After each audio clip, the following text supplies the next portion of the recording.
Hi Disney friends, it's Amber with Mickey Travels.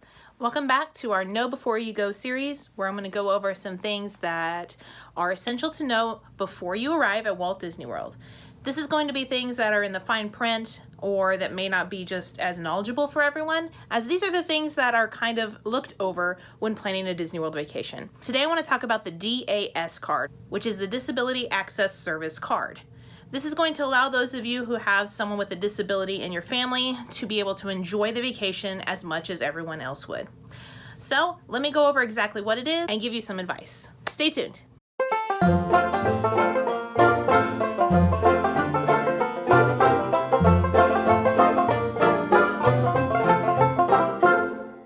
Please stand clear of the doors. Por favor, manténganse alejado de las puertas. What is DAS? The Disability Access Service card is going to give you a return time to an attraction based on whatever the current wait time is. And this is going to impact individuals who cannot stay in a line because of whatever disability that may be. This is going to pertain to a mental disability and maybe a physical disability. Who can qualify for a DAS card? Guests who aren't able to wait in a conventional queue, and that means if you're in a wheelchair or a scooter just because of maybe an injury, or maybe you're just not able to walk as comfortably as normal, this does not include you because many of the lines are wheelchair and scooter accessible or have wheelchair or scooter entrances for those of you that are on those. So this service is not for those of you that are in those, maybe for a broken leg, or maybe you just have someone elderly for your trip.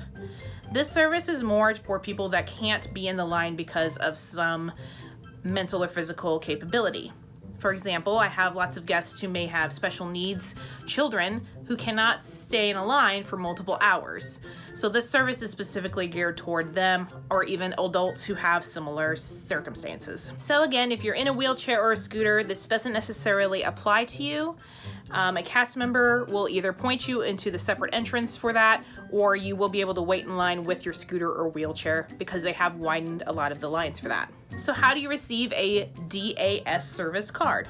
First, you need to visit your guest services office, whichever is the first park you're going to arrive at. And so guest services is usually located right in the front entrance of all 4 Disney World parks. You'll walk in, explain your situation to the cast member, and provide any documentation if necessary. However, Disney is not going to ask for the documentation. I just usually tell my clients it's nice to have it, just in case anyway, for any medical emergencies. So when you're explaining your situation, you can let them know you have it, but they won't ask to see it just for liability issues, I'm assuming. Okay, once you've discussed that with the guest services, they'll determine if the DAS card is suitable for your party, and if that is complete, they will then take the picture of the person who is getting the DAS card. That picture will then be linked to your ticket or your Magic Band. Next, the guest service cast member will take everyone else that's in your party that is specifically on the reservation itself and will attach a DAS notation to it to let other cast members know that they are traveling with someone that has that service. You will receive paperwork and more direct instructions once this has all been finished. Okay, so now you have it all set up. How does it work? There are 2 ways that this process can work. First, you can go directly to the attraction you want to ride and then let them know you have a DAS. Anyone in the party can walk up to get a return time.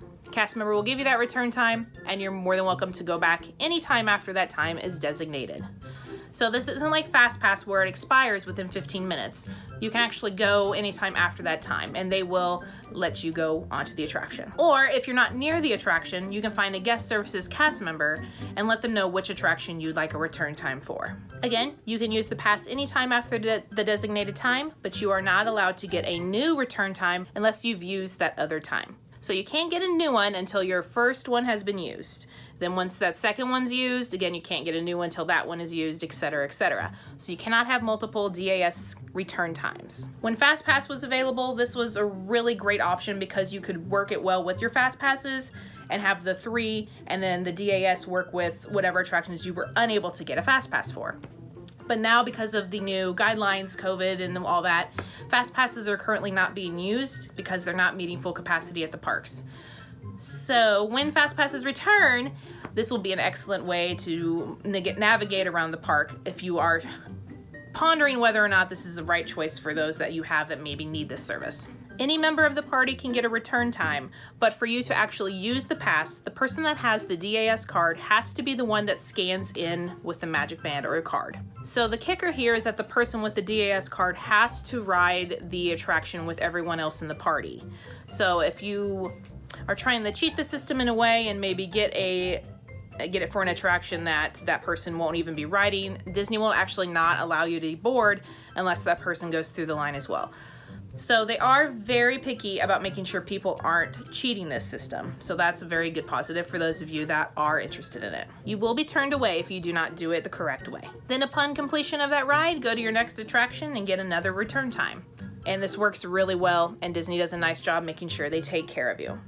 Keep in mind, Disney does offer also handicap accessible rooms at all of their resorts and do have tons of different options with those. There are hearing accessible and physical accessible, and then they have the showers versus tubs, etc. So there are tons of options for those of you that do need services such as that as well. I hope this answers questions for the DAS system. Let me know if you have any questions in particular. The one I get the most is, how do you know if I'm going to be able to qualify for it? Just know that Disney is looking out for people who need it versus people who are just trying to cheat the system. So that's why they no longer allow people who are just in wheelchairs, crutches, and scooters, etc. to get this service. This is more for those that will need it more because of physical or mental capabilities. If you have any questions, leave them below. I will try my best to answer your questions about this for you. If you're interested in traveling in Disney in the near future and would like some extra assistance or extra pair of eyes to look at your reservation and all your planning, I would love to help you. My email's below, or you can contact me on Facebook. I would love to work with you guys. Have a magical day. I will talk to you guys soon. Bye.